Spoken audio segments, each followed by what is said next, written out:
सबसे पहले मैं आपके प्रति आभार का भाव प्रकट करना चाहता हूं कि इस महत्वपूर्ण चर्चा में आपने मुझे हिस्सा लेने का मौका दिया है। महोदय, ये चर्चा जो है, ये चर्चा एक और तो हमारे संविधान के कारण हमारा देश इतना कितना आगे बढ़ा इसका जनता को एहसास कराएगी। दूसरी ओर हमारे संविधान की मूल भावनाओं के कारण ही 75 साल में लोकतंत्र के मूल पाताल तक गहरे गए हैं, इसका भी एहसास होता है। और तीसरी ओर ये भी मालूम पड़ता है, जब संविधान की भावनाओं को दरकिनार कर कोई अपने लिए संविधान को तोड़ मरोड़ कर आगे चलने का प्रयास करता है तो किस प्रकार के अकस्मात और किस प्रकार की दुर्घटनाएं होती हैं। इस सभी दृष्टि से देखें तो संविधान की दोनों सदन में जो चर्चा हुई है, वो चर्चा एक प्रकार से हमारे किशोरों के लिए, हमारी युवा पीढ़ी के लिए आने वाले दिनों में ये दोनों महान सदन में बैठकर देश का भविष्य का निर्णय करने वालों के लिए बहुत शिक्षणात्मक रहेगी, ऐसा मेरा मानना है। और देश की जनता के लिए भी क्षीण करने में बहुत मदद करेगी कि किस पार्टी ने आज जो 75 साल की मीमांसा होगी, इसमें स्पष्ट हो जाएगा किस पार्टी ने जब जब जनता ने शासन अपने वो पार्टी के हाथ में दिया, संविधान का सम्मान किया है या नहीं किया है। मान्यवर, बहुत लंबी आजादी की लड़ाई के बाद हम आजाद हुए। जब हम आजाद हुए तब दुनिया भर के कई राजनीतिक पंडितों ने कई आगाहियां की थी कि ये देश बिखर जाएगा, शायद बन ही नहीं पाएगा। कुछ लोगों ने ऐसी आगाही की थी कि यहां डेमोक्रेटिक वैल्यू प्रस्तापित हो ही नहीं पड़ सकते, एकता हो ही नहीं सकती और ये देश आर्थिक रूप से कभी भी आत्मनिर्भर नहीं हो पाएगा। और आज जब 75 साल के समय के बाद संविधान को स्वीकार करने के बाद पीछे मुड़कर देखते हैं तो सरदार पटेल का मैं धन्यवाद करना चाहता हूं कि सरदार साहब के अथक परिश्रम के कारण आज देश एक होकर मजबूती से दुनिया के सामने खड़ा। मान्यवर, जो कहते थे लोकतंत्र इस देश में सफल नहीं होगा, मैं वो सभी लोगों को इस सदन के माध्यम से कहना चाहता हूं कि 75 साल हो गए, हमारे साथ भी पास पड़ोस में दुनिया भर में कई लोग आजाद हुए, नई शुरुआत की, वहां कई बार अकस्मात हुए, लोकतंत्र सफल नहीं हुआ। हमारा लोकतंत्र आज पाताल तक गहरा पहुंचा है। अनेक परिवर्तन रक्त की एक बूंद बहाए बगैर हमने करे हैं और विचारधाराओं के आधार पर भी परिवर्तन करे हैं। अनेक तानाशाहों के गुमान, अभिमान और अहंकार को चूर चूर करने का काम इस देश की जनता ने किया है, मगर लोकतांत्रिक तरीके से किया है। और मान्यवर, जो कहते थे कि हम आर्थिक रूप से आत्मनिर्भर नहीं हो पाएंगे, उनको भी हमारी जनता ने, हमारे संविधान की खूबसूरती ने जवाब दिया है। हम आज दुनिया का 5वां अर्थतंत्र बनकर सम्मान के साथ, और ब्रिटेन जिन्होंने सालों तक हम पर राज किया, और ये जो मैंने तीनों आगाही कही वहीं से पक्ष विपक्ष में से आई थी, आज ब्रिटेन भी अर्थतंत्र की तालिका में हमारे पीछे खड़ा है। मान्यवर, ये हम सब के लिए गौरव लेने का पल है, हम सब के लिए बोध लेने का भी पल है और हम सब के लिए संकल्प लेने का भी पल है। और ये सदन जे आपने लगभग 80 से ज्यादा सांसदों को मान्यवर बोलने का मौका दिया, 31 घंटे की चर्चा हुई और ये चर्चा में सभी भाव पक्ष या विपक्ष से कहीं न कहीं प्रकट हुए हैं।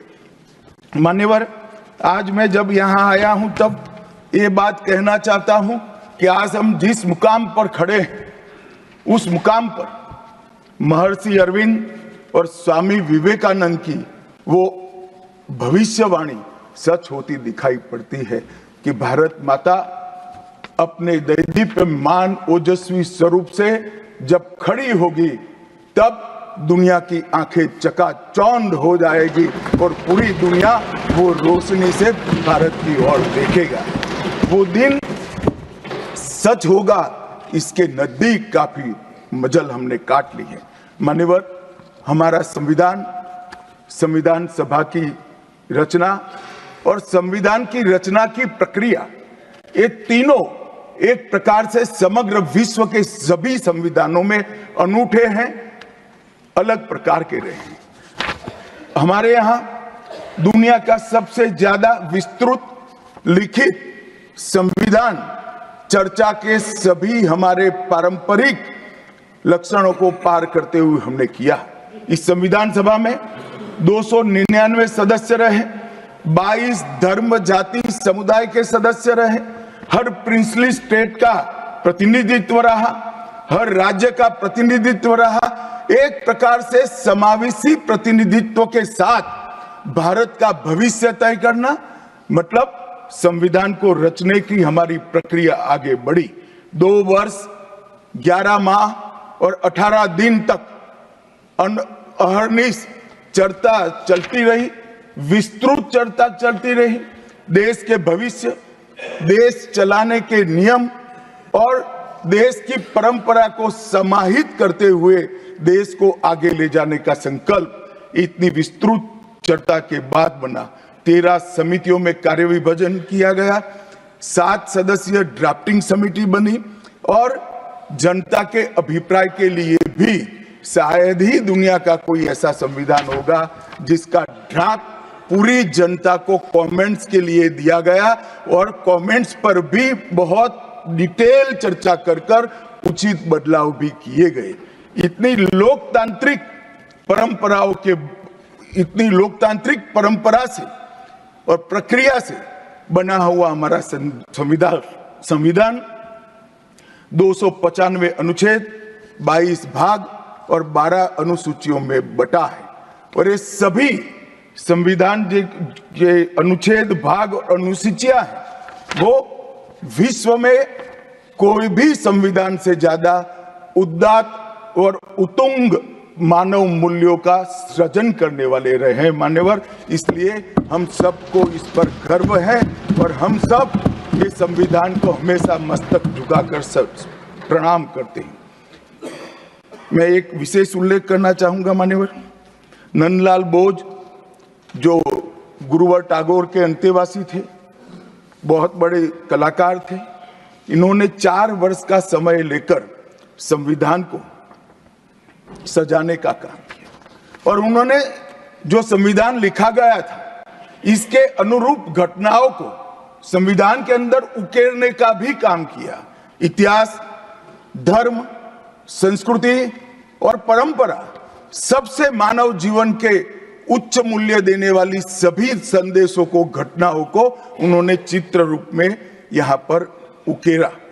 यहाँ पर भगवान राम का चित्र भी मिलेगा, बुद्ध और महावीर का भी मिलेगा, दशम पिता गोविंद सिंह जी का भी चित्र मिलेगा, गुरुकुल हमारी शिक्षा नीति कैसी होनी चाहिए इसका संदेश भी मिलता है, राम सीता लक्ष्मण वो एक प्रकार से हमारे अधिकारों का चित्रण करते वक्त दिखाए गए, भगवत गीता के संदेश का चित्र भी दिया, शिवाजी और लक्ष्मीबाई को भी यहाँ पर स्थान देकर देशभक्ति के उत्तुंग पाठ हमें पढ़ाए।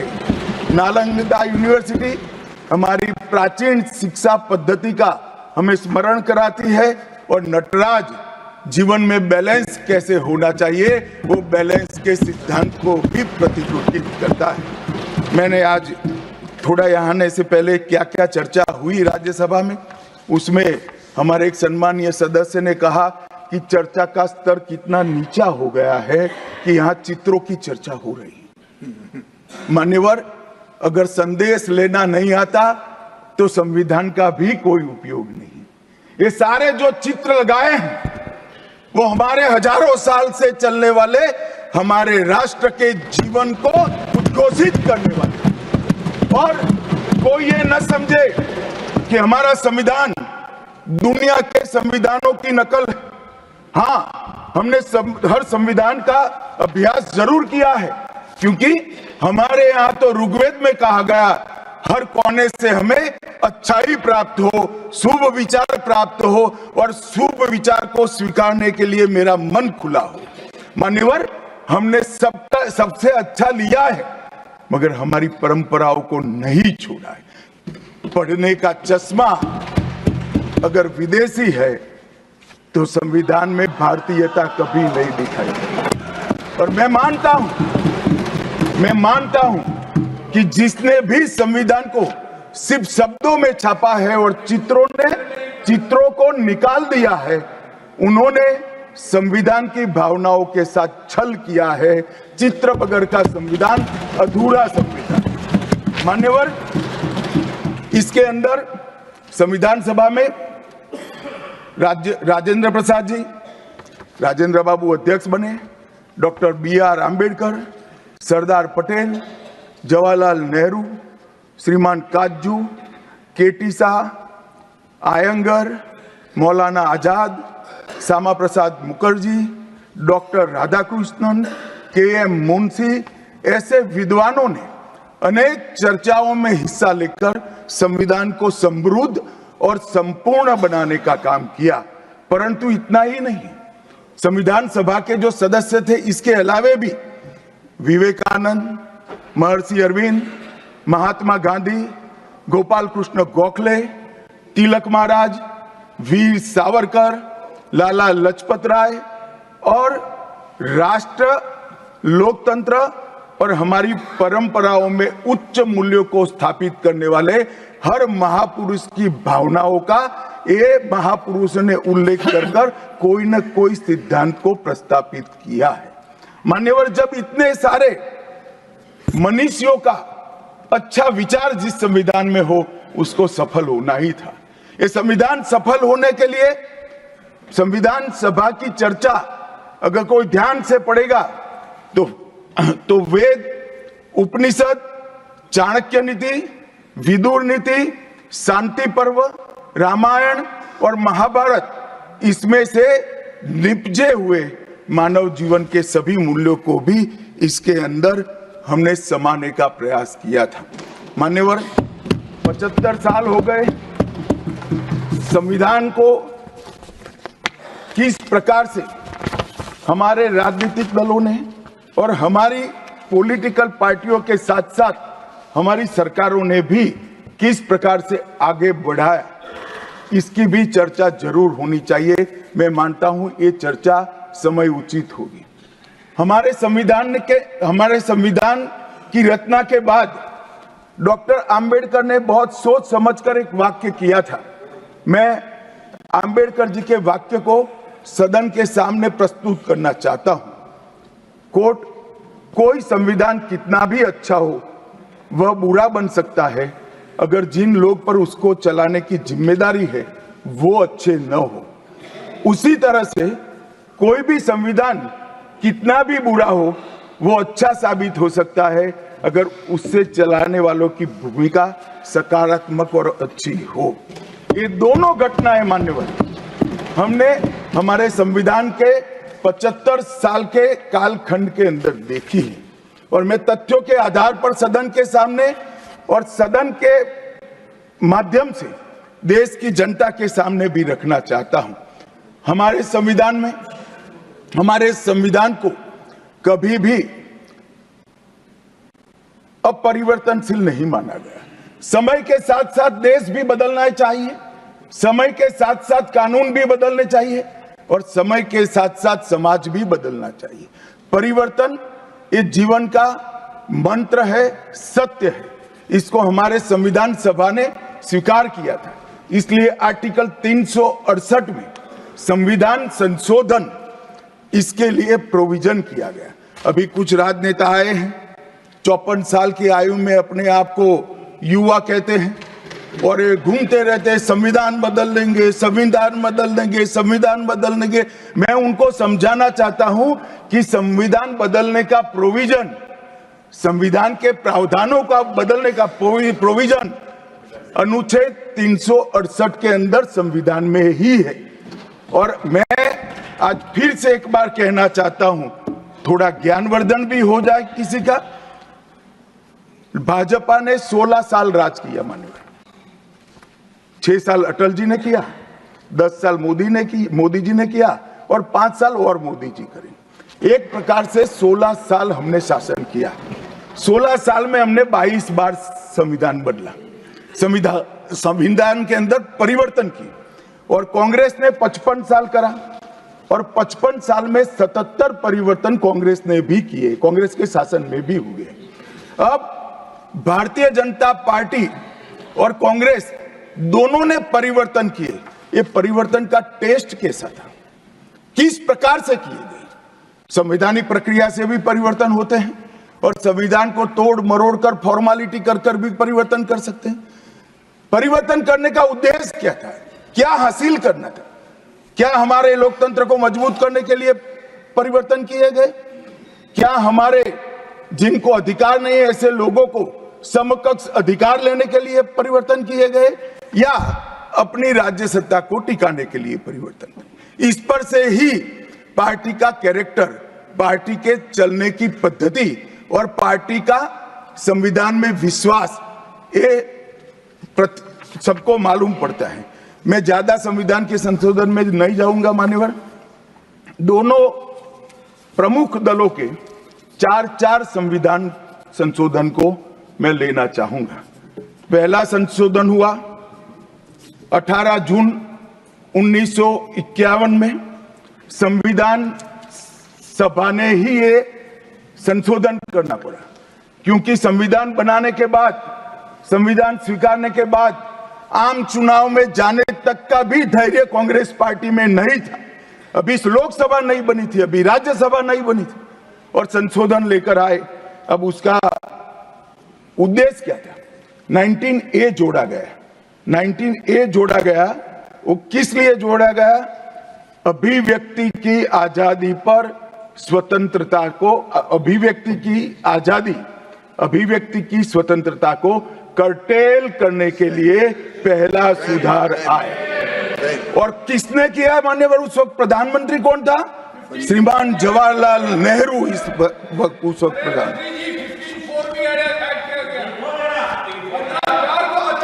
आप बता चुके। अब मान्यवर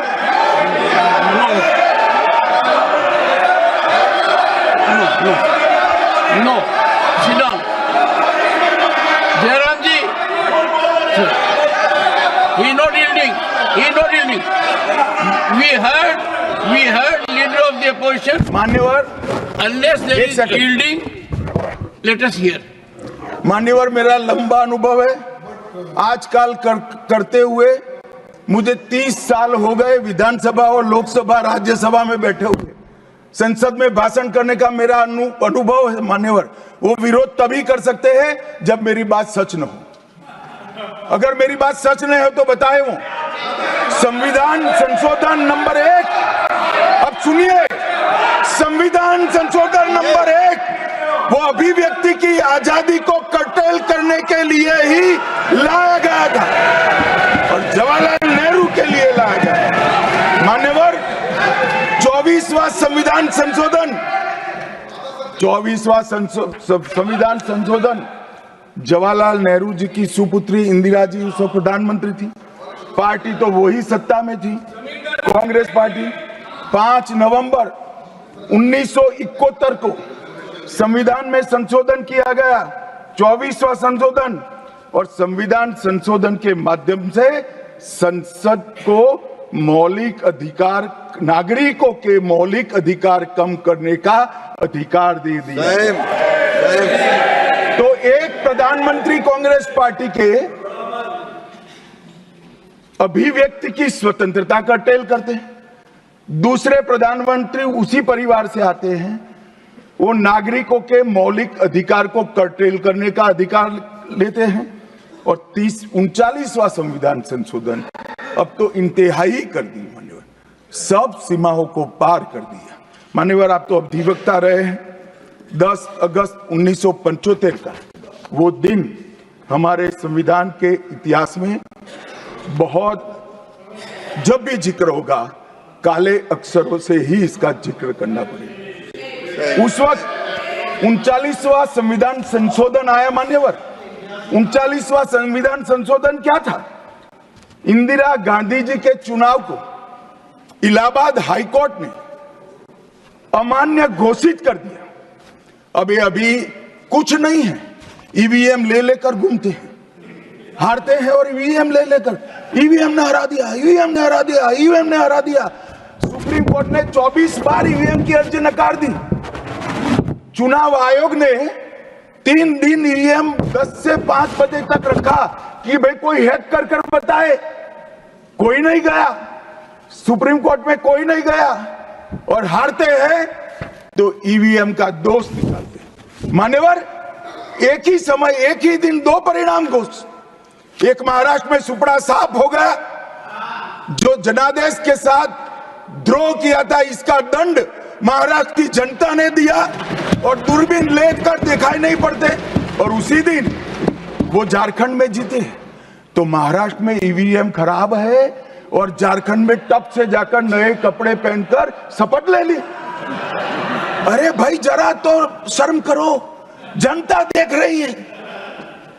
एक जगह ईवीएम सही है, एक जगह ईवीएम खराब है। मान्यवर ऐसा कैसे हो सकता है?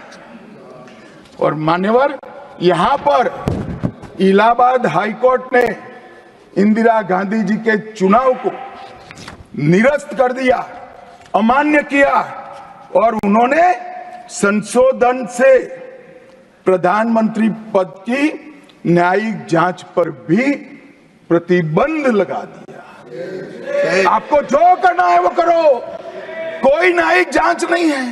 ये अभी जो अधिकारों की गुहार लेकर घूमते मेरे कम्युनिस्ट भाई, मैं उनको पूछना चाहता हूं, किसके साथ बैठे हो?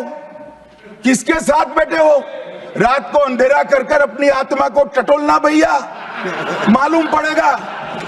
और ये संविधान संशोधन मान्यवर रिट्रोस्पेक्टिव इफेक्ट से किया गया कि पुराना भी मुकदमा है तो वो खारिज हो जाएगा।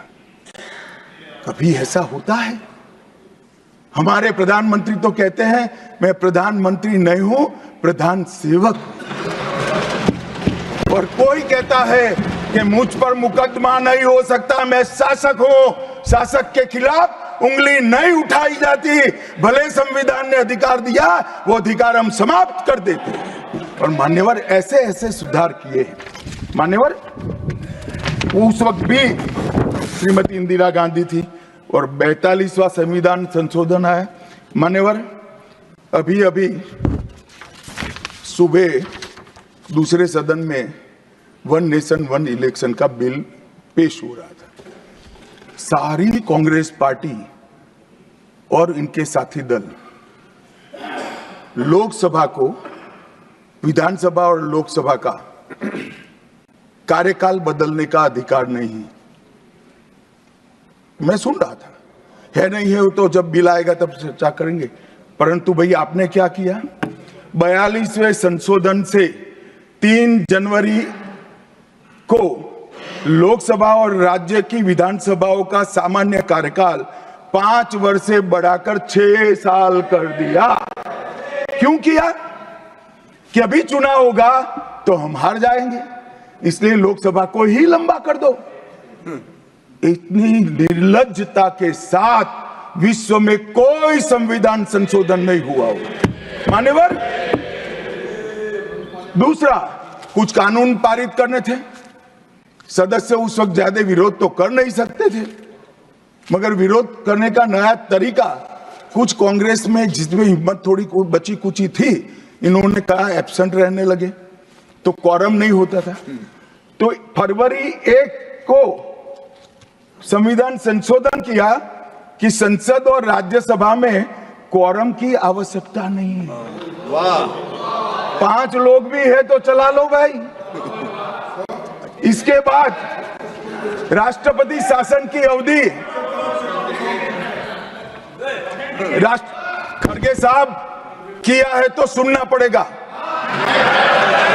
हिम्मत के साथ सुनना पड़ेगा। मान्यवर, राष्ट्रपति शासन की अवधि, राष्ट्रपति शासन की अवधि 6 महीने तक बढ़ा दी।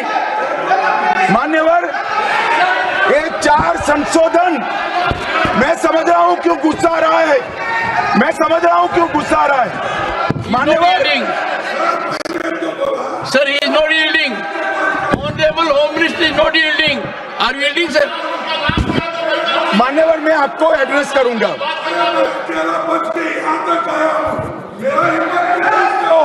तुम तो कायर हो, मान्यवर, तुम लड़ाकू हो। Okay. मान्यवर, मैं आपको एड्रेस करूंगा। Go on record. What the Honorable Home Minister said. खड़गे जी, मैं आपका बहुत सम्मान करता हूं, आपकी हाजिरी वहां दर्ज कर दी गई है। कृपया बैठे, मुझे बोलने दीजिए।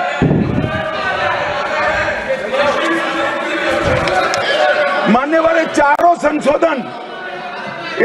संशोधन मैं मेरी पार्टी के दफ्तर से नहीं ला सकता। ये चारों संशोधन संविधान में हुए, किसी को अदालत ने निरस्त किया, किसी को जनता पार्टी की सरकार आई तब उसको निरस्त किया, कुछ लिंगरिंग टेस्ट में रह गए, पर ये चारों संशोधन वास्तविकता है। ये 4 संशोधन से कांग्रेस पार्टी की संविधान सुधार करने की मंशा क्या है?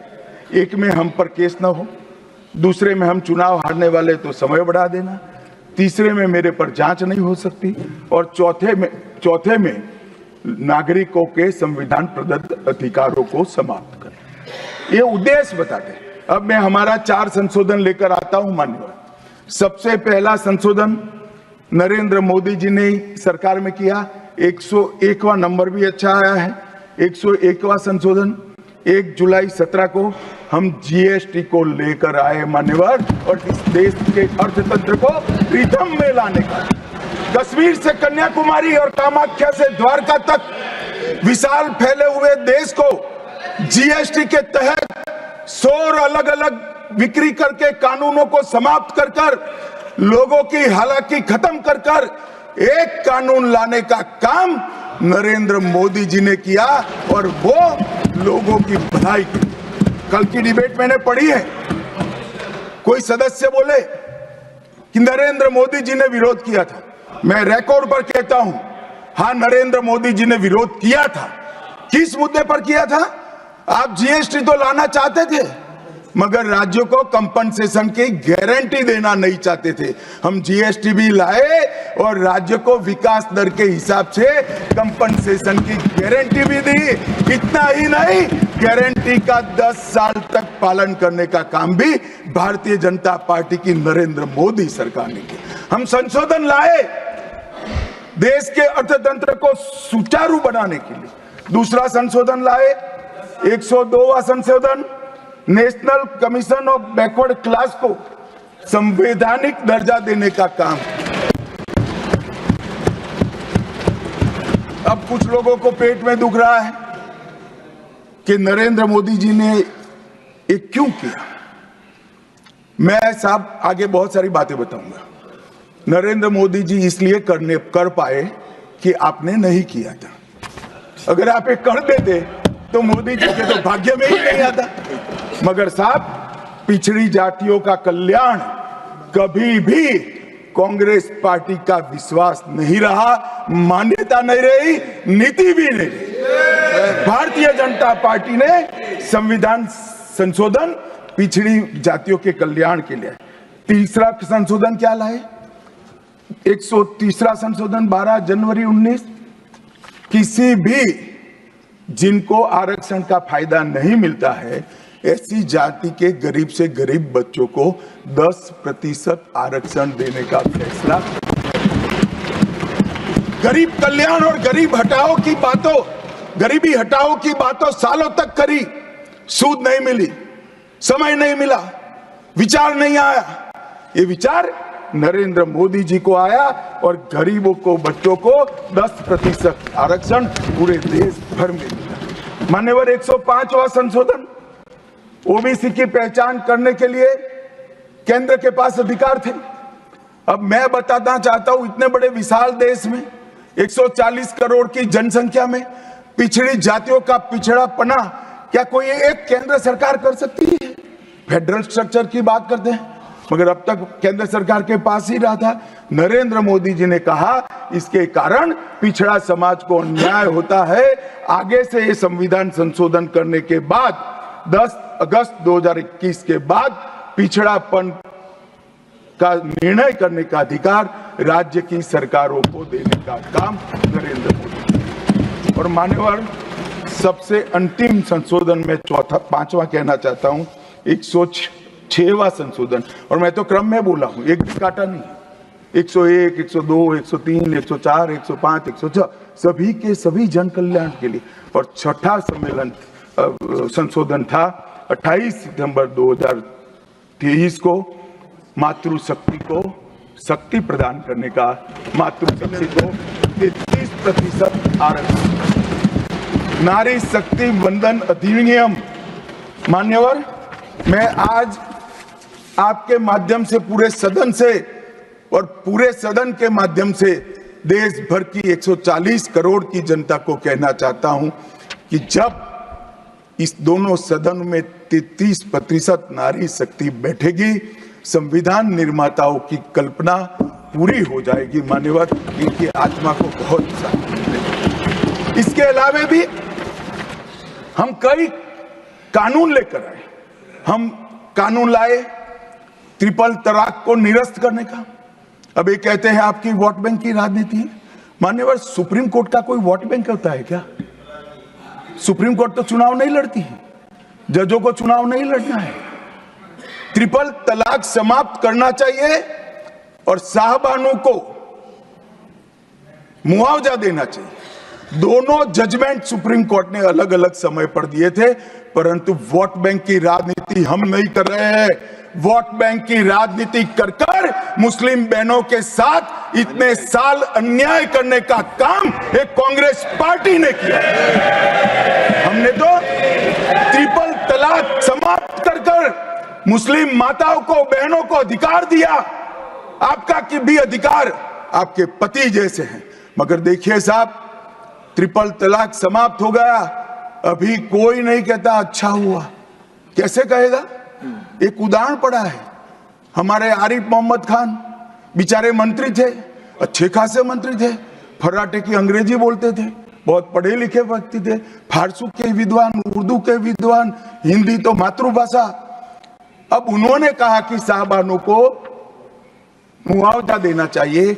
मंत्री पद भी गया, सांसद पद भी गया, और बेचारे कई सालों तक संघर्ष करते। कौन बोलेगा? मान्यवर, इनका जो पद्धति है वोट बैंक की पॉलिटिक्स करने की पद्धति है। मान्यवर, 2020 में हम नई शिक्षा नीति लाए। पहली शिक्षा नीति आजादी के बाद आई है जिसका विरोध कम्युनिस्ट भी नहीं कर पाए। बाकी तो शिक्षा नीति आए और कम्युनिस्ट पार्टी विरोध न करे, ऐसा कभी हो सकता है? मुझे भी बड़ा आश्चर्य होगा कि प्रकृति बदल गई है या उनका सोच बदल गया है। खैर, जो भी हुआ, फिर मुझे किसी ने बताया कि आपने इतनी अच्छी शिक्षा नीति लाए हैं कि इसका विरोध करोगे तो लोग उनका विरोध करेंगे, इसलिए विरोध नहीं किया है। मान्यवर, जम्मू कश्मीर में आरक्षण देने का संशोधन विधेयक लाए और 3 नए आपराधिक कानून भी हम लेकर आए। हमारी क्रिमिनल जस्टिस सिस्टम के ये 3 कानून 160 साल बाद पहले अंग्रेजों ने बनाए थे, अंग्रेजों की पार्लियामेंट में बने थे। नरेंद्र मोदी जी ने,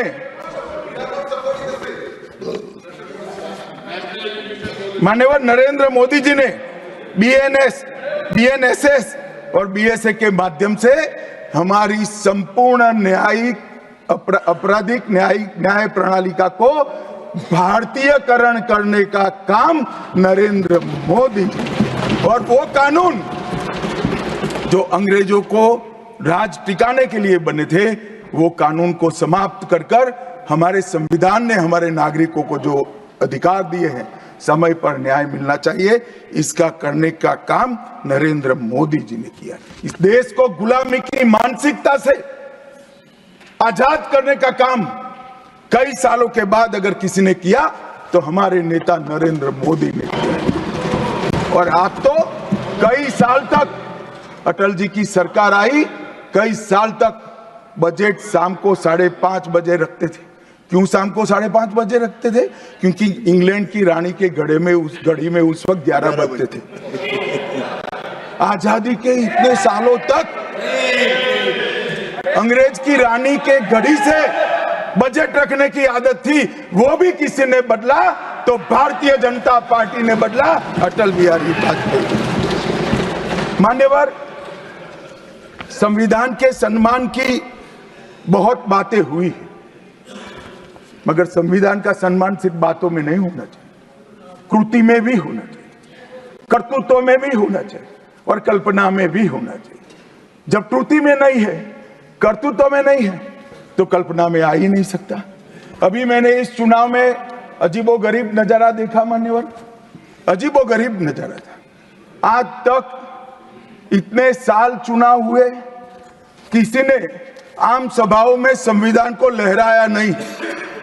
संविधान को लहराकर, झूठ बोलकर जनादेश लेने का कुत्सित प्रयास कांग्रेस पार्टी के नेताओं के माध्यम से। मान्यवर,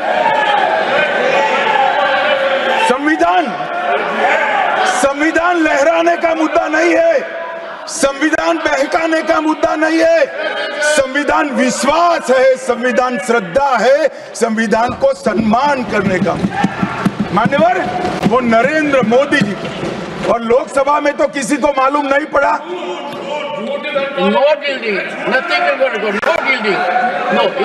मान्यवर, लोकसभा में तो किसी को मालूम नहीं पड़ा, लोकसभा में तो किसी को मालूम नहीं पड़ा। जागरूकता थी। महाराष्ट्र में भी लहराने के अलावे बांटने गए तो एक पत्रकार के हाथ में भी आ गया, खोला तो मान्यवर पूरा कोरा था, अंदर कुछ लिखा ही नहीं था, प्रीएम्बल भी नहीं था। मान्यवर, इतना बड़ा छल। आपकी बात नहीं कर रहा मैं, ये तो पकड़े जाने के बाद तो सब लोग सुधर जाते हैं।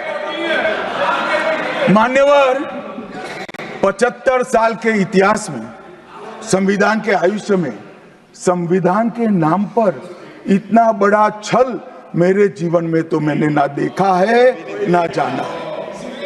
और कारण ढूंढते हैं कि क्यों हारे। मैं बता दूं, कारण मत ढूंढिए, कमेटी की जरूरत नहीं है। संविधान और आरक्षण करते थे, लोग जान गए कि संविधान फर्जी लेकर घूमते हो तो लोगों ने हरा दिया। मान्यवर, ये प्रति जो लेकर घूमते हैं, इसमें गोखले साहब ने क्या लिखा है वो एक बार पढ़ लें। उन्होंने लिखा है कि इंदिरा जी और कांग्रेस पार्टी ने संविधान पर सबसे ज्यादा कठोर कुठाराघात करने का काम किया है। जो प्रति लेकर घूमते हैं ना, उसकी प्रस्तावना में लिखा गया। माननीय अध्यक्ष, माननीय सभापति महोदय, माननीय सभापति महोदय, संविधान कैसे तोड़ा मरोड़ा जा सकता है, इसके भी मैं 2 उदाहरण देना चाहता हूं। हमारे सेना के जवान, सुरक्षा दलों के जवान लंका को दे दिए गए। मान्यवर, चलो भाई, बहुमत ऐसे भरोसे से किया होगा कि संसद मेरा सम्मान रखेगी, परंतु बाद में भी ये चीज, ये आर्टिकल 1 का बदलाव आज तक नहीं आया है और वो हमारा हिस्सा नहीं है।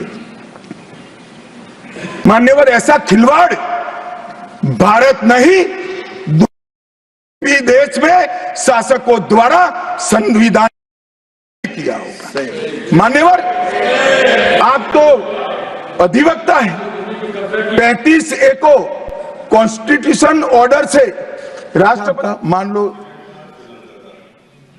ऐसे भरोसे से किया होगा कि संसद मेरा सम्मान रखेगी, परंतु बाद में भी ये आर्टिकल 1 का बदलाव आज तक नहीं आया है और वो हमारा भूभाग आज हमारा हिस्सा नहीं है। मान्यवर, ऐसा खिलवाड़ भारत नहीं दुनिया के किसी भी देश में शासकों द्वारा संविधान के साथ नहीं किया होगा। मान्यवर, आप तो अधिवक्ता हैं। 35A को कॉन्स्टिट्यूशन ऑर्डर से राष्ट्रपति महोदय के ऑर्डर से दाखिल किया गया। अब दाखिल तो हो सकता है, पर कॉन्स्टिट्यूशन ऑर्डर को दोनों सदन की परमिशन चाहिए, जो हमने धारा 370 हटाने के लिए ली। मैं आज कांग्रेस के मित्रों को पूछना चाहता हूं, जो संविधान की दुहाई देते हैं, 35A जब आपने लागू किया, इसके कॉन्स्टिट्यूशन ऑर्डर पार्लियामेंट में कब डिबेट में आया, कब मतदान हुआ, किसने पारित किया? पार्टी को तो निजी परिवार की जागीर समझते हो, संविधान को भी निजी परिवार की जागीर आप लोग समझ रहे। मान्यवर, इतना बड़ा छल देश की 2 संसदों के साथ किया है। एक पूरा 35A डाल दिया संसद संविधान में, पार्लियामेंट के पास सब्जेक्ट ही नहीं है। देश का भूभाग दे दिया, पार्लियामेंट के साथ विषय ही नहीं आया। किस प्रकार से आपने संविधान के साथ खिलवाड़ किया है, किस प्रकार से आपने देश को चलाया है, ये देश की जनता को आज इस बहस से मालूम पड़ना चाहिए। मान्यवर, आपातकाल, अभी बड़ी बड़ी उदात्त भावनाओं का स्मरण कांग्रेस के मेरे दोनों सदनों के साथी सदस्य कर रहे थे। यंग सदस्य करे तो मैं समझता हूं, शायद इन्होंने इतिहास न पढ़ा हो, मगर जो लोग आपातकाल के वक्त थे वो भी करते थे। किसी की भी स्मृति इतनी अल्पकालीन कैसे हो सकती है? मान्यवर, क्या हुआ था आपातकाल में? लाखों लोग कोई अपराध के बगैर जेल में ठूस दिए गए, लाखों लोग, कोई पॉलिटिकल पार्टी बाकी नहीं है। आज इनके साथ बैठे हैं, उनमें से भी कुछ लोग जेल में थे, वो भी नहीं बोलते हैं। न्यायालय में डर का माहौल, मीडिया पर सेंसरशिप। इंडियन एक्सप्रेस ने अपना संपादकीय एक भी शब्द लिखे बगैर का कोरा संपादकीय प्रकाशित करा, क्योंकि लिख नहीं सकते थे। श्रीमान शुक्ला साहब से एडिट कराना होता था, वापिस ही नहीं आता था, तो उन्होंने कोरा अखबार ही निकाल दिया। इस तरह से विरोध किया और तय हो गया मान्यवर, एक व्यक्ति कहेगी वही कानून होगा। और क्यों किया? देश पर आक्रमण हुआ था क्या? देश की आंतरिक सलामती ठीक नहीं थी क्या? ना ना ना ना ना ना, ऐसा कुछ नहीं हुआ था। सिर्फ इतना हुआ था कि इलाहाबाद हाईकोर्ट ने उनको सांसद के रूप में अयोग्य ठहरा दिया था। अपनी कुर्सी जाने वाले, चुनाव नहीं कराना था। और मान्यवर, जब पार्लियामेंट, जब इसको चैलेंज किया गया और न्यायालय में, सर्वोच्च अदालत में जब चर्चा चली, तब उन्होंने कहा, नीरज डे को पूछा कि आर्टिकल 21 के तहत के अधिकार इमरजेंसी में समाप्त हो सकते हैं क्या? तो उन्होंने कहा यस सर। साहब, कोई भी वकील को यस सर कहने की इतनी बड़ी फीस नहीं मिली होगी। नीरज डे 11 साल तक अटॉर्नी जनरल रहे, एक यस सर कहने का। मान्यवर, डीओ ड्राफ्ट जो होता है वो कैबिनेट में, कैबिनेट मंत्रालय से आता है। कैबिनेट मंत्रालय में डीओ ही नहीं है। कैबिनेट का जो प्रस्ताव होता है कैबिनेट मंत्रालय के थ्रू जाता है, मगर आज कैबिनेट में कोई रिकॉर्ड नहीं है। कैबिनेट मंत्रालय में मैं तो छोटा था मान्यवर, मुझे जेल में नहीं जाना पड़ा। मेरी आयु होती तो मेरा भी सौभाग्य होता, पूरे 19 महीने इसके विरोध में मैं जेल में रहना पसंद करता, परंतु मैं छोटा था। मुझे इमरजेंसी की मालूमात कैसे पड़ी? मैं बीना का गीतमाला सुनता था, बीना का गीतमाला अचानक बंद हो गई। तो मैंने घर में झगड़ा किया कि बीना का क्यों गीतमाला क्यों नहीं आती। मेरे पड़ोस वाले चाचा ने कहा किशोर कुमार के साथ इंदिरा जी का झगड़ा हो गया है, बीना का गीतमाला में किशोर कुमार का आवाज नहीं आना चाहिए। तो नए गीतों की रिकॉर्डिंग हुई और किशोर कुमार और लता मंगेशकर के ड्यूएट गीत भी लता दीदी की आवाज में ही पूरे देश ने 19 महीना सुने साहब। देखिए डेमोक्रेसी की बात करें मान्यवर, इस प्रकार की कृति, ऐसा दंड दिया देश की जनता ने उनको कि अब स्वप्न में भी नहीं कर सकते हैं। ऐसी कृति कोई न करे, इसलिए ये बहस जरूरी है। और मान्यवर, हम तो संविधान का सम्मान करते हैं। नरेंद्र मोदी जी ने संविधान दिन मनाने की बात रखी तो एक वरिष्ठ कांग्रेसी नेता ने कहा क्या जरूरत है संविधान दिन की, 26 जनवरी तो है। बोले भाई, संविधान को जितनी भी बार स्मरण करोगे, इसकी भावनाओं के प्रति आपकी आस्था दृढ़। और मान्यवर, इसलिए नरेंद्र मोदी जी संविधान दिन मनाते हैं और संविधान के निर्माताओं की पुण्य स्मृति में मनाते हैं। मान्यवर, उस वक्त आज ही मुझे किसी शायर ने दुष्यंत कुमार की पंक्ति भेजी है इमरजेंसी के लिए। मैं ज्यादा भाषण इमरजेंसी पर करना नहीं चाहता, परंतु मैं जरूर कहना चाहूंगा। दुष्यंत कुमार की पंक्ति है, एक गुड़िया की कई कठपुतलियों में जान है, एक गुड़िया की कई कठपुतलियों में जान है। आज शायर ये तमाशा देखकर हैरान है। कल नुमाइश में मिला वो चिथड़े हाल कपड़े पहने हुए, मैंने उसको नाम पूछा तुम कौन हो, तो उसने कहा मैं संविधान हूं। दुष्यंत कुमार जी की कविता है मान्यवर, इंदिरा जी को समर्पित है। मान्यवर,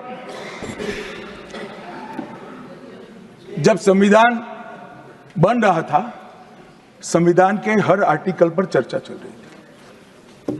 हम आजाद हो गए थे, आजाद हुए थे, पर हमारा देश कोई नया नहीं बना था। हम तो हजारों सालों से दुनिया में सबसे चिर पुरातन संस्कृति, चिर पुरातन धर्म और चिर पुरातन समाज जीवन लेकर निकले हुए देश हैं। हाँ, एक कालखंड के लिए गुलाम हो गए, आजादी मिली, आगे देश कैसे चले इसका एक डॉक्यूमेंट बनाना था।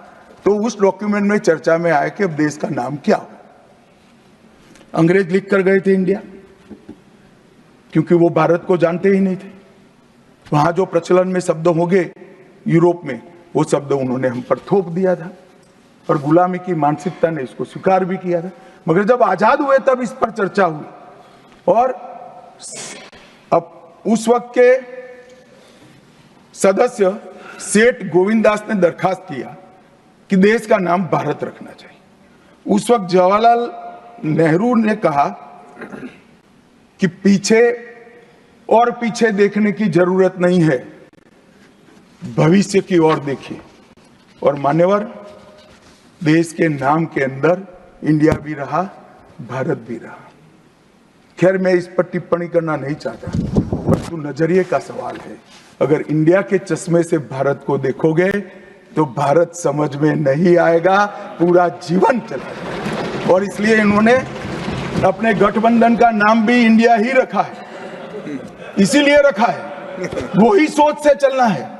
और मान्यवर, हमारे प्रधानमंत्री जी ने विकास तो करना है, दुनिया में सबसे आगे बढ़ना ही है, विकास के साथ साथ विरासत को भी अपना कर आगे बढ़े।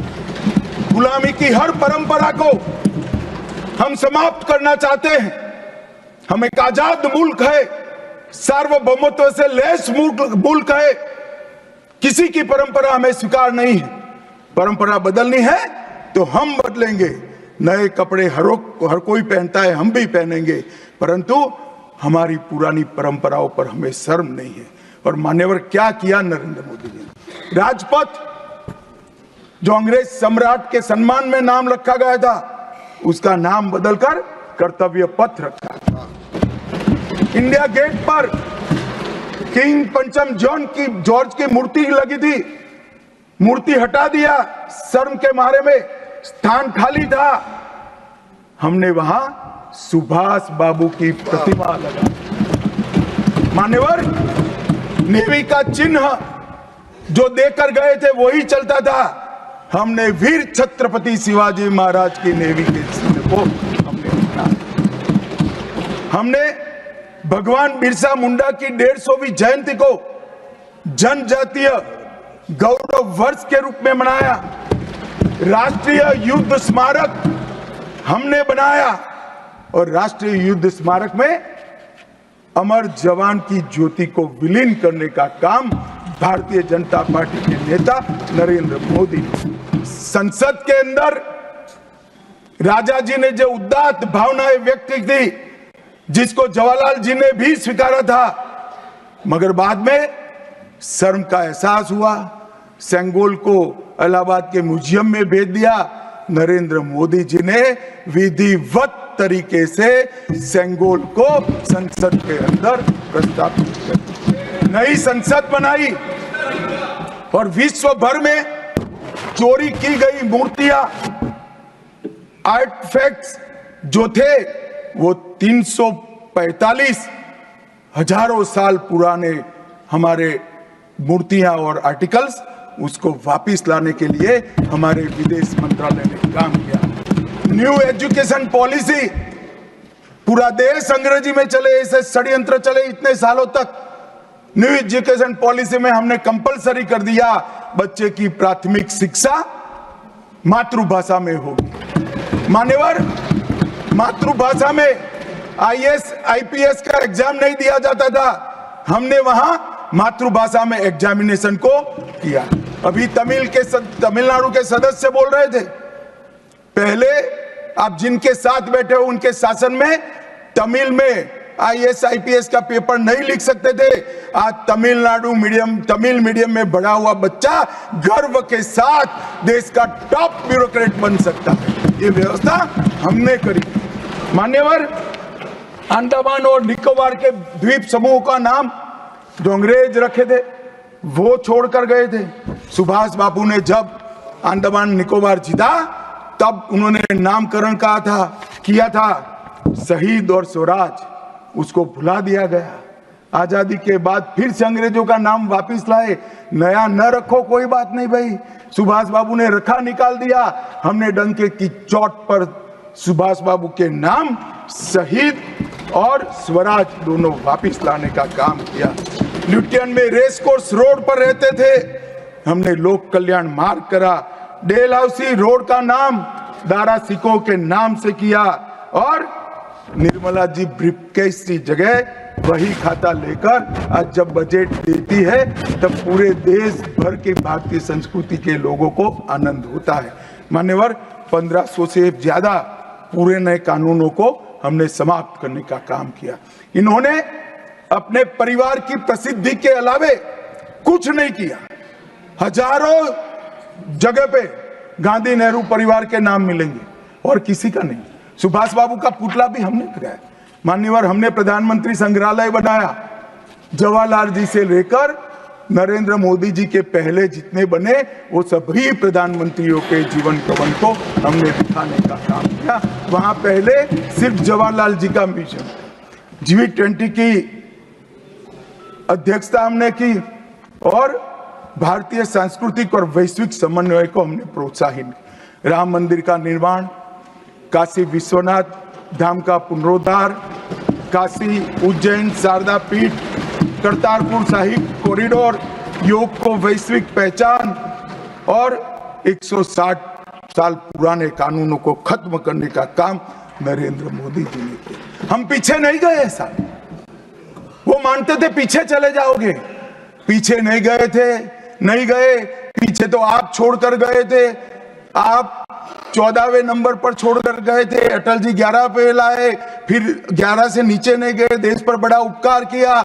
मोदी जी 11वें से 5वें नंबर पर लाए और 27 में 3रे नंबर पर पहुंच गए। मान्यवर, अभी कुछ नेताओं को आरक्षण में चुनाव जीतने की फॉर्मूला दिखाई पड़ती है। आरक्षण आरक्षण आरक्षण आरक्षण। आरक्षण कोई आज की कल्पना नहीं है।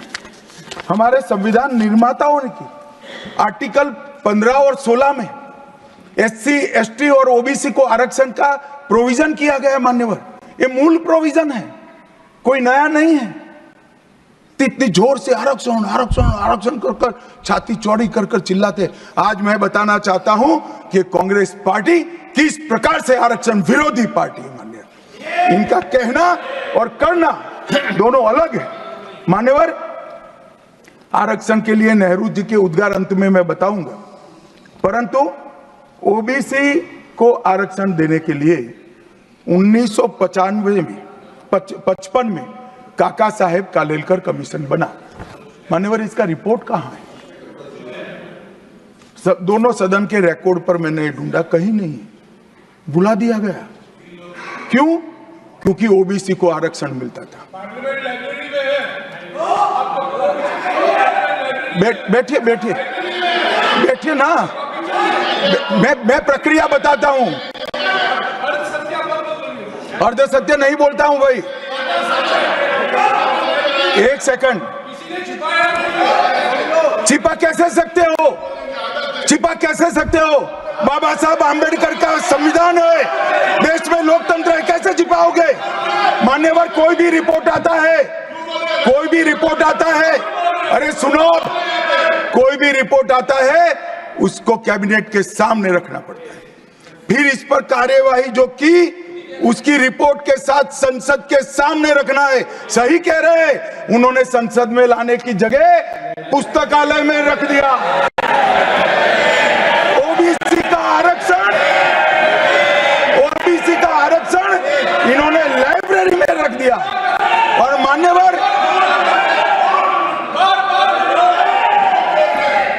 मान्यवर अगर काका साहेब कालेलकर कमीशन का रिपोर्ट स्वीकार कर लिए होते तो 1980 में मंडल कमीशन की रिपोर्ट की जरूरत ना पड़ती।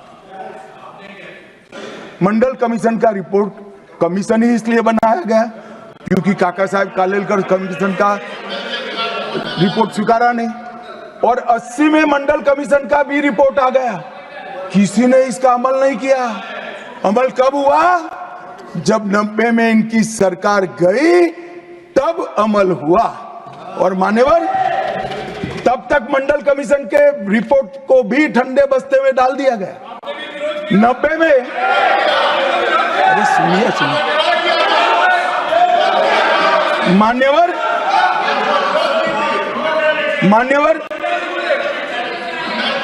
मंडल कमीशन के रिपोर्ट को जब स्वीकार किया गया, लोकसभा में प्रतिपक्ष के नेता थे श्रीमान राजीव गांधी। मैंने राजीव गांधी जी के सभी भाषणों को खंगाला। सबसे लंबा भाषण मंडल कमीशन के रिपोर्ट के विरोध करने के लिए किया है। और इन्होंने कहा पिछड़ों को आरक्षण देने से इस देश में योग्यता का अभाव हो जाएगा। अब ये तो आपके विचार है मान्यवर।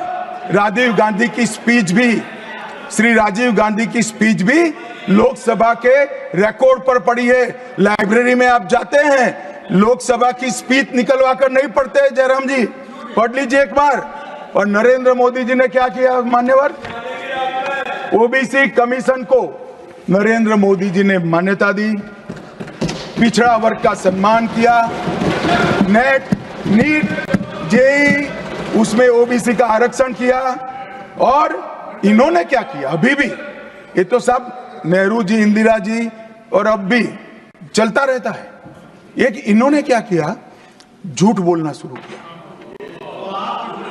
कि हम आरक्षण बढ़ा देंगे, आरक्षण बढ़ा देंगे, आरक्षण बढ़ाना चाहिए, आरक्षण 50% से ज्यादा बढ़ा। ये क्यों बढ़ाना है मैं बताना चाहता हूं। मान्यवर झूठ नहीं, असत्य, झूठ की जगह असत्य। चले मान्यवर, आपने भी करेक्ट किया था। खड़गे जी की बात को स्वीकार कर लेता हूं। उन्होंने झूठ नहीं बोला, वो सत्य से परे बोले हैं, वो नहीं बोलना चाहिए मान्यवर। इन्होंने 50% से ज्यादा आरक्षण करने की वकालत की। मैं आज देश की जनता को कहना चाहता हूं कि देश के 2 राज्यों में धर्म पर आरक्षण अस्तित्व में है। धर्म के आधार पर आरक्षण ये गैर संवैधानिक है माननीय। संविधान सभा की कोई भी डिबेट आरक्षण के प्रावधान करने वाले आर्टिकल की पढ़ लीजिए। इसमें स्पष्ट किया गया है कि कोई भी आरक्षण धर्म के आधार पर नहीं हो सकता। आरक्षण पिछड़ापन के आधार पर।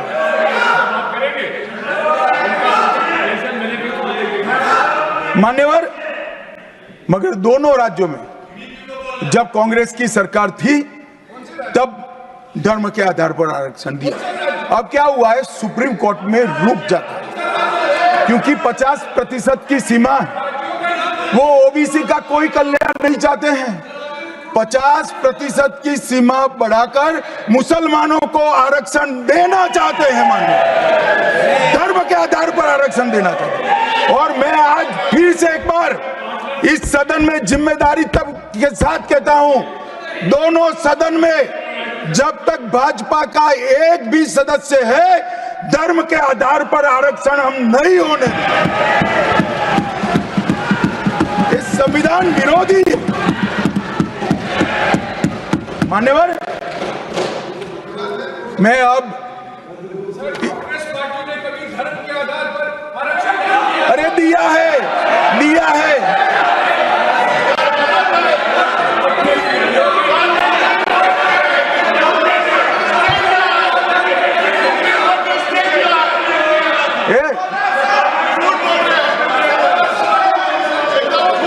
मान्यवर, इससे तो ये बच जाएंगे, मगर मैं रिकॉर्ड पर से कुछ कोट अनकोट कहना चाहता हूं जो संविधान सभा की चर्चा का रिकॉर्ड है। जवाहरलाल नेहरू जी ने कहा, मैं ये देखकर सचमुच आश्चर्यचकित हूं कि नियुक्ति में आरक्षण के सिद्धांत को कितनी देर तक ले जा रहा है, मतलब कितना बढ़ा रहे हैं। मुझे नहीं लगता कि ये बिल्कुल अच्छा है। ऐसा लगता है कि मुदलियार और ब्राह्मणों के सिवा लगभग सभी जातियों को पिछड़ा वर्ग में शामिल कर देंगे। मान्यवर, सरकारी सेवाओं में आरक्षण के लिए इनके विचार थे। मैं इस बात से चिंतित हूं कि सरकारी सेवाओं में नियुक्ति के लिए जिस तरह से बहुत सारी जातियां और समूहों के आरक्षण के प्रस्ताव आते हैं, यह बहुत बुरी प्रवृत्ति है। इससे सरकारी कामकाज और आम तौर पर विकास और सार्वजनिक जीवन में गिरावट आएगी। मान्यवर, ये इनके विचार है, आज तक नहीं बदले, यही विचार है। मगर अभी जोर से बोलना, एक शब्द का प्रयोग मैं नहीं कर सकता, आगे गलती हो गई थी। मान्यवर, हमारे संविधान के directive of principle of state policies भाग 4 के अनुच्छेद 44 में एक एंट्री है जो कॉमन सिविल कोड की यूसीसी की बात करती है। क्योंकि हमारे संविधान का फैब्रिक पंथ निरपेक्ष है। हर जाति, हर धर्म, हर समुदाय के लोगों के लिए समान कानून होना चाहिए, इसका हमारा संविधान पक्षधर है। मान्यवर, ये यूसीसी क्यों नहीं आया? यूसीसी इसलिए नहीं आया कि संविधान सभा समाप्त होने के बाद, चुनाव होने के बाद, पहले प्रधानमंत्री जवाहरलाल नेहरू जी मुस्लिम पर्सनल लॉ लेकर आए और यूसीसी नहीं आया। मैं आज कांग्रेस पार्टी को इस सदन में सार्प पूछना चाहता हूं, क्या पंथ निरपेक्ष राष्ट्र के अंदर सभी धर्मों के लिए एक कानून होना चाहिए या नहीं होना चाहिए, इसकी कांग्रेस पार्टी स्पष्टता करे। क्या आप मुस्लिम पर्सनल लॉ का समर्थन करते हैं? और मान्यवर, इससे बड़ा छलावा नहीं हो सकता। मान्यवर, इससे बड़ा छलावा नहीं हो सकता। इन्होंने हिंदू कोड बिल भी ला दिया। हिंदू कोड बिल उठाकर देख लिए। हम तो नहीं चाहते कि हिंदू न्याय शास्त्र के आधार पर इस देश का कानून बने। अभी के जीवन के मूल्यों के आधार पर कानून बनना चाहिए। मगर हिंदू कोड बिल में एक भी पुरानी हिंदू न्याय व्यवस्था का कोई नामो निशान नहीं है। हिंदुओं को बुरा न लगे इसलिए मुस्लिम पर्सनल लॉ दिया, तो सामान्य कानून को हिंदू कोड बिल बना दिया। मान्यवर, चलो मैं तो कहता हूं कि खड़गे जी और जयराम जी कह रहे हैं कि भाई पर्सनल लॉ का अधिकार मिले तो हमें आपत्ति नहीं है, तो फिर पूरा सरिया लागू करिए। क्रिमिनल में क्यों सरिया निकाल दिए? बताओ भाई, क्या चोरी करे इसके हाथ काट दोगे? कोई इससे जगद्य महिला के साथ अपराध करे तो पत्थर मारकर मार दोगे? देशद्रोही को रोड पर सूली चढ़ाओगे? तो विवाह के लिए, निकाह के लिए पर्सनल लॉ, वारिस के लिए पर्सनल लॉ और क्रिमिनल सरिया क्यों नहीं भाई? अगर उनको देना ही है तो पूरा ही दे देते, पूरा दे देते। मान्यवर, ये इन्होंने तुष्टीकरण की शुरुआत वहीं से करी है। मुस्लिम पर्सनल लॉ इस देश में संविधान आने के बाद तुष्टीकरण की शुरुआत। आर्टिकल 14 और 15 का ये भंग है। अंबेडकर जी, लोहिया जी, के.एम. मुंशी, एच.वी. कामत, ये सब ने इसका विरोध किया है। 1973 से 16 तक 11 बार देश की सुप्रीम कोर्ट ने यूसीसी लाने का आग्रह देश की और राज्य की सरकारों ने किया है। आप नहीं ला सकते, तुष्टीकरण से ऊपर नहीं उठते। मैं बैठिए, मैं बताता हूं। मान्यवर, हमने ही उत्तराखंड में भारतीय जनता पार्टी की सरकार ने यूसीसी लाया। हमारा काम करने का तरीका, मैं आपके माध्यम से दिग्विजय सिंह को कह रहा हूं। वो कहते हैं कौन रोकता है? हम खुद रोकते हैं। कारण बताऊं मैं? सुनने का धैर्य चाहिए, क्योंकि हमारा तरीका है कि लोकतांत्रिक तरीके से काम किया जाए। समाज के जीवन में इतना बड़ा सामाजिक बदलाव करने वाले कानून को उत्तराखंड सरकार ने मॉडल कानून के रूप में पारित किया है। इसकी न्यायिक मीमांसा होगी, इस पर सामाजिक चर्चा होगी, धर्म के विद्वान चर्चा करेंगे, कुछ सजेशन आएंगे तो इसको स्वीकारेंगे और बाद में भारतीय जनता पार्टी की सरकार हर राज्य में कॉमन सिविल कोड लेकर आए। आज तक नहीं मिला, वो भी कांग्रेस पार्टी के तुष्टीकरण ने की नीति थी। मान्यवर, अभी एक फैशन हो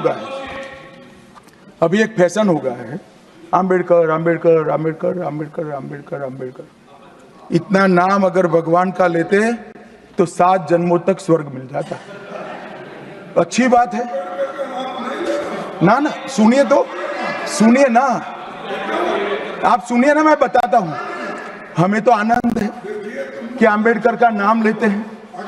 अंबेडकर का नाम अभी 100 बार ज्यादा लो, परंतु साच अर्थ में अंबेडकर जी के प्रति आपका भाव क्या है ये मैं बताता हूं। मान्यवर, अंबेडकर जी को देश की पहली कैबिनेट से इस्तीफा क्यों दे दिया? अंबेडकर जी ने कई बार कहा कि अनुसूचित जातियों और जनजातियों से हुए व्यवहार से मैं असंतुष्ट हूं। सरकार की विदेश नीति से मैं असहमत हूं और आर्टिकल 370 से मैं असहमत हूं। इसलिए वो छोड़ना चाहते थे। उनको आश्वासन दिया गया, आश्वासन पूरा नहीं हुआ। उन्होंने इग्नोरेंस के चलते इस्तीफा दे दिया और एक श्री B.C. रॉय ने पत्र लिखा कि अंबेडकर और राजा जी जैसे 2 महानुभाव मंत्रिमंडल छोड़ेंगे तो क्या होगा।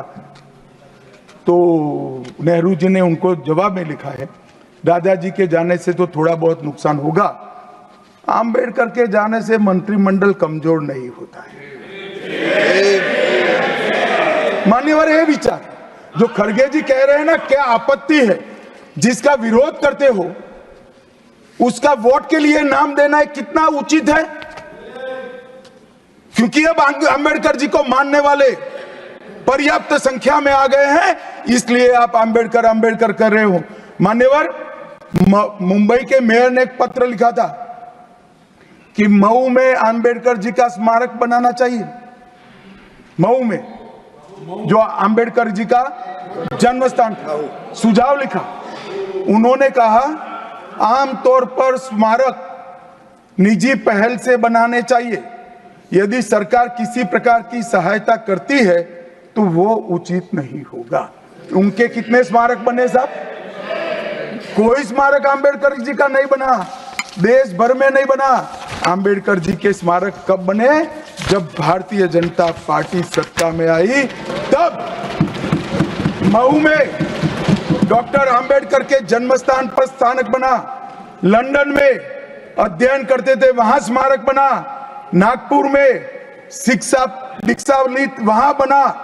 दिल्ली में महापरिनिर्वाण स्थल पर बना और मुंबई में चैत्य भूमि में भी बन रहा है। हमने 5 तीर्थ बनाए महामानव। और मैं मानता हूं मान्यवर, मैं मानता हूं कि अंबेडकर जी के सिद्धांतों पर चलना नहीं और वोट के लिए उनकी गुहार लगा देना। 14 अप्रैल को राष्ट्रीय समरसता दिवस घोषित किया हमने। 26 नवंबर को संविधान दिवस घोषित किया। उस वक्त भी इसका विरोध कांग्रेस के वरिष्ठ नेताओं ने किया। मान्यवर,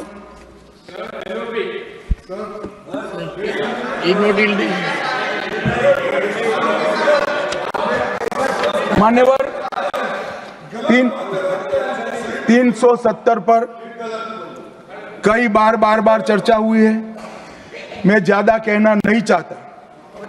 सब जानते हैं कि एक टेम्पररी प्रोविजन को अनौरत संतान की तरह अपनी गोदी में 70 साल तक कांग्रेस ने खिलाने का काम किया और 370 हटाने के लिए लोहे का जिगर चाहिए। और जब देश के प्रधानमंत्री नरेंद्र मोदी जी 2019 में फिर से प्रधानमंत्री बने, एक ही झटके से इसी सदन में 370 और 35 को समाप्त। इसी सदन में कहते थे खून की नदियां बह जाएगी। खून की नदियां छोड़ो, कंकड़ चलाने की किसी की हिम्मत नहीं है। और मान्यवर क्या हुआ? इसके बाद क्या हुआ? 35,000 पंचायत के सदस्य आजादी के बाद पहली बार चुनकर आए। 2 करोड़ 11 लाख एक वर्ष में पर्यटक आए। पत्थरबाजी शून्य हो गई। आतंकवादी घटना 92% कम हो गई। एरिया डोमिनेशन बढ़ा। 33 साल के बाद घाटी में थिएटर में रात्रि का शो चल रहा है। 34 साल के बाद ताजिया का जुलूस निकला। पहाड़ी, गुर्जर, बकरवाल और वाल्मीकि को आरक्षण मिला और घाटी के हर घर तिरंगा अभियान भी चला। श्रीनगर में फॉर्मूला 4 कार रेसिंग हुई। लाल चौक पर तिरंगा शान से फहरता है और दुनिया का सबसे ऊंचा रेलवे आर्च ब्रिज आज चिनाब नदी पर बन रहा है। सबसे बड़ी लंबी ट्रांसपोर्टेशन टनल फिर पंजाल में बनी और निर्यात रैंकिंग में अपना कश्मीर सभी यूटी में नंबर 1 पर निर्यात में आया। मान्यवर 80,000 करोड़ पाकिस्तान से आए हुए विस्थापित, घाटी से भगाए गए विस्थापित और पश्चिमी पाकिस्तान से आए हुए विस्थापित को 80,000 करोड़ दिया और 1,19,000 करोड़ का निवेश आज आ गए। मान्यवर 370 के रहते 70 साल में 12,000 करोड़ का निवेश आया था। अब 5 साल के अंदर 1,19,000 करोड़ का। G20 के डेलीगेट्स भी वहां गए। अमरनाथ यात्रा में 4.5 लाख यात्रियों ने अपनी श्रद्धा व्यक्त की और कुपवाड़ा के शारदा देवी मंदिर में 600 वर्ष के बाद पहली बार दीपावली मनाने का काम मान्यवर, ये कहते हैं 370 हटाने से क्या हुआ। मैं बताता हूं, आपकी तुष्टीकरण की दुकान बंद हो गई है। तुष्टीकरण बंद हो गई। मान्यवर, आज संविधान के आर्टिकल 124 में न्यायपालिका की व्यवस्था के लिए हमारा जिक्र है। कांग्रेस पार्टी की सरकारों ने आर्टिकल 124 की भावनाओं के साथ किस तरह से खिलवाड़ किया है, वो मैं आज सदन के माध्यम से सभी सदस्यों को और देश को बताना चाहता हूं। पहला मामला 1973 में जब संसद और सुप्रीम कोर्ट के बीच में न्यायिक पुनरावलोकन जुडिशियल रिव्यू के लेकर संघर्ष हुआ, तब उसको समाप्त कर देने का काम कांग्रेस पार्टी ने किया और इसके बाद में केशवानंद भारती ने फिर से इसको रिस्टोर किया। फैसले से नाराज होकर, फैसला तो चलो पक्ष में भी आता है, खिलाफ भी आता है, हमारे खिलाफ भी कई फैसले आते हैं, क्या कर सकते हैं, मानना चाहिए, हमारी संवैधानिक व्यवस्था है, आर्टिकल 124 कहता है। परंतु कांग्रेस ने क्या किया, 3 वरिष्ठ न्यायाधीश जस्टिस JM सेलत, KS हेगड़े और AN ग्रोवर, तीनों को प्रमोशन से महरूम कर सजा देकर चौथे न्यायाधीश को प्रमोशन देने का काम करा, जिसके कारण ये 3 सज्जनों ने अपना अपमान महसूस करते हुए संविधान की सुरक्षा के लिए इस्तीफा देकर घर पे जाना पसंद किया। ये किया है मैंने। दूसरा मामला 76 में ADM जबलपुर बनाम शिवकांत शुक्ला, ये बार बार दोहराना चाहिए, 140 करोड़ लोगों को रट हो जाना चाहिए जिससे कोई हिम्मत न कर सके इमरजेंसी डालने की। हर बच्चे को रटाना चाहिए कि तानाशाहों को क्या करना चाहिए। मान्यवर, ADM जबलपुर,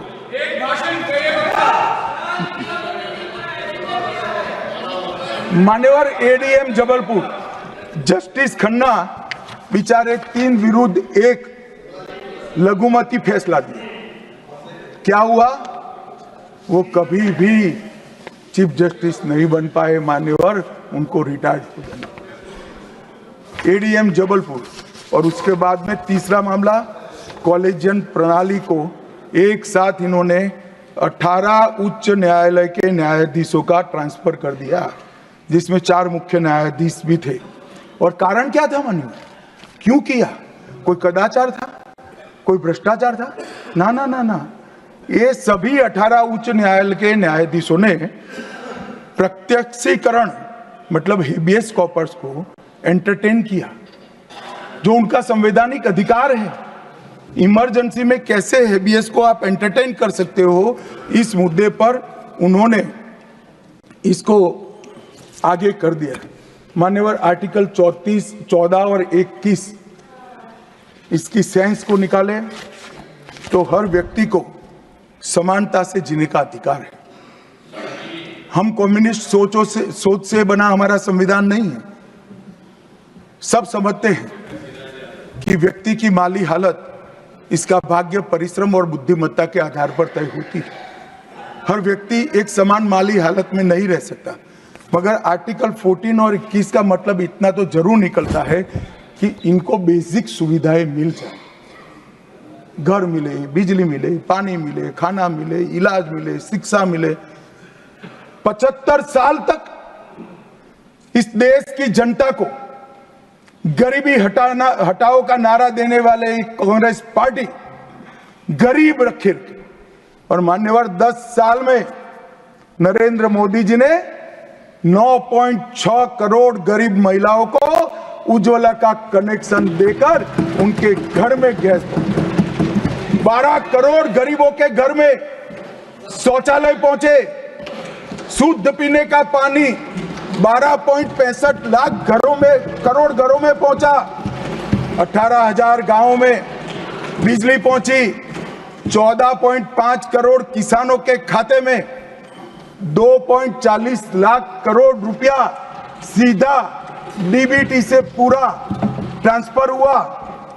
36 करोड़ आयुष्मान भारत के कार्ड बने और 8.19 करोड़ दर्दियों ने उससे मुफ्त में अपना इलाज कराया है। और मान्यवर, अब 70 साल से अधिक कोई भी आय वर्ग का व्यक्ति हो, इसको 5 लाख तक का इलाज मोदी सरकार ने, प्रधानमंत्री जी ने फ्री कर दिया। 36 राज्यों में 80 करोड़ लोगों को one nation one ration card दिया, 5 किलो अनाज मुफ्त दिया, 25 लाख करोड़ रुपए की राशि सीधी बैंक खातों में डीबीटी के माध्यम से गई है। 11,000 करोड़ रुपया 1 करोड़ लाभार्थी को, रेहड़ी पटरी वालों को दिया। और सबसे बड़ी बात, 2 करोड़ लखपति दीदी बनाने का काम नरेंद्र मोदी। और मान्यवर, विश्वकर्माओं के लिए भी काम कर। अभी मान्यवर, ये बात मैं बहुत संवेदनशील होकर के आप सदन के सामने रखता हूं। लोकसभा में चर्चा हो रही थी, कांग्रेस पार्टी के एक वरिष्ठ सदस्य ने कहा, सावरकर के लिए जो उन्होंने उद्गार निकाले मैं तो रिपीट नहीं कर सकता। मान्यवर, सावरकर जी के सामने जो वीर लगा है ना, वो कोई सरकार, कोई पॉलिटिकल पार्टी की चुनी हुई सरकार ने नहीं दिया है। इसके सामने वीर, उनकी वीरता के कारण 140 करोड़ लोगों ने। मान्यवर, ऐसा उत्कृष्ट देशभक्त जिसके लिए ऐसे उच्चारण देश की सबसे बड़ी पंचायत में होते हैं, इसके बारे में कोई जानकारी लिए बगैर लगातार कई सालों से झूठ फैलाया जाता है। मैं आज रिकॉर्ड पर कहना चाहता हूं मान्यवर,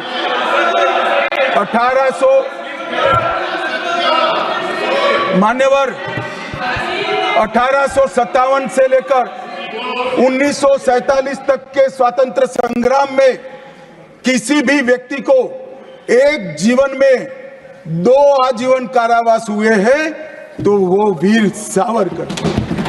मध्य दरिये में देश को आजादी दिलाने के लिए टॉयलेट तोड़कर दरिया में छलांग लगाने का साहस किसी में था तो वीर सावरकर। एक ही जेल में 2 भाई काला पानी की सजा काट रहे थे, 10 साल तक भाई एक दूसरे को देखे नहीं। ऐसा वीर परिवार पूरे देश में दूसरा नहीं। मान्यवर, आज सावरकर जी की एक उक्ति में यहां पर कहना चाहता हूं। उनका एक मराठी में वाक्य है, तुझ साठी मरण ते जनन, तुझ बिन जनन ते मरण। इसके आगे है, हे मातृभूमि तेरे लिए मरण मृत्यु ही जीवन है और तेरे बिना जीवन मेरे लिए मृत्यु से भी कठिन। ये देशभक्ति के वाक्य जिस व्यक्ति के मुंह से निकले, इसके लिए इस प्रकार की सदन में चर्चा करते हैं, सार्वजनिक रूप से बोलते हैं और गर्व महसूस करते हैं। क्या देशभक्ति कोई विचारधारा के साथ जुड़ी हो ही सकती है? देश के प्रति बलिदान किसी धर्म के साथ जुड़ा हुआ हो सकता है? किस प्रकार के स्तर पर हम देश के सार्वजनिक जीवन को ले गए मान्यवर, और हमारी तो न माने, हमारी न सुने। सुनिए सुनिए, आप हमारी न माने, हमारी न सुने, हमको न स्वीकारे, मगर मैं इंदिरा जी के 2 वाक्य कोट करना चाहता हूं। एक, उन्होंने 1966 में सावरकर जी के निधन पर कहा, सावरकर एक महान व्यक्ति थे, उनका नाम साहस और देशभक्ति का पर्याय है। एक महान क्रांतिकारी जिन्होंने अनगिनत लोगों से को प्रेरणा देने का काम किया, इंदिरा गांधी तत्कालीन प्रधानमंत्री। दूसरा, श्री बाखले को पत्र लिखा था कि आपका पत्र मुझे मिला, वीर सावरकर द्वारा ब्रिटिश सरकार के प्रति साहसी प्रतिरोध का हमारे स्वतंत्रता संग्राम के इतिहास में अपना एक महत्वपूर्ण स्थान है। मैं भारत के इस असाधारण पुत्र की जन्म शताब्दी के लिए कोटि कोटि शुभकामनाएं देती हूं प्रधानमंत्री। भाई हमारा तो न सुनो, मगर आप इंदिरा जी का भी नहीं सुनते हो। और मान्यवर, आपके माध्यम से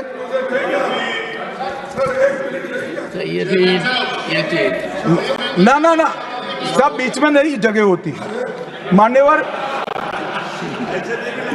मान्यवर, मेरा आज इस चर्चा के माध्यम से देश भर के अलग अलग पॉलिटिकल पार्टी, अलग अलग विचारधारा, अलग अलग धर्म के लोगों को एक निवेदन है कि देशभक्ति, वीरता, बलिदान और समर्पण को धर्म के साथ, विचारधारा के साथ या पार्टी के साथ मत जोड़िए।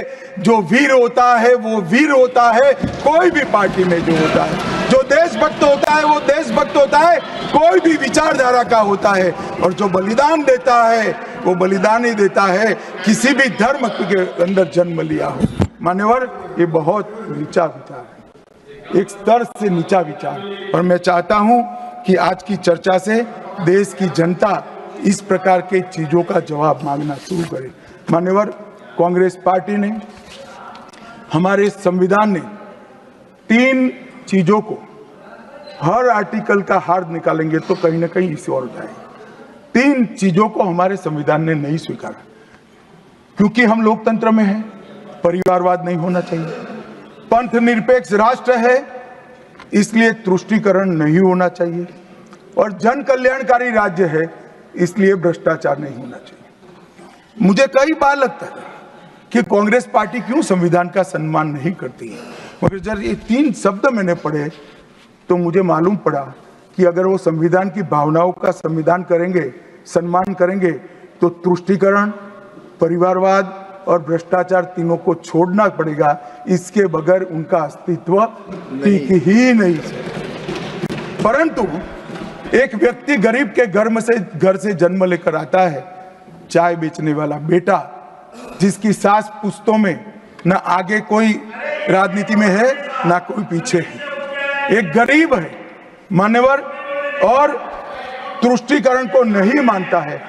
ऐसा आदमी जब 2014 में देश का प्रधानमंत्री बना, इन्होंने देश की राजनीति को तुष्टीकरण, परिवारवाद और भ्रष्टाचार के नासूर को हमेशा के लिए।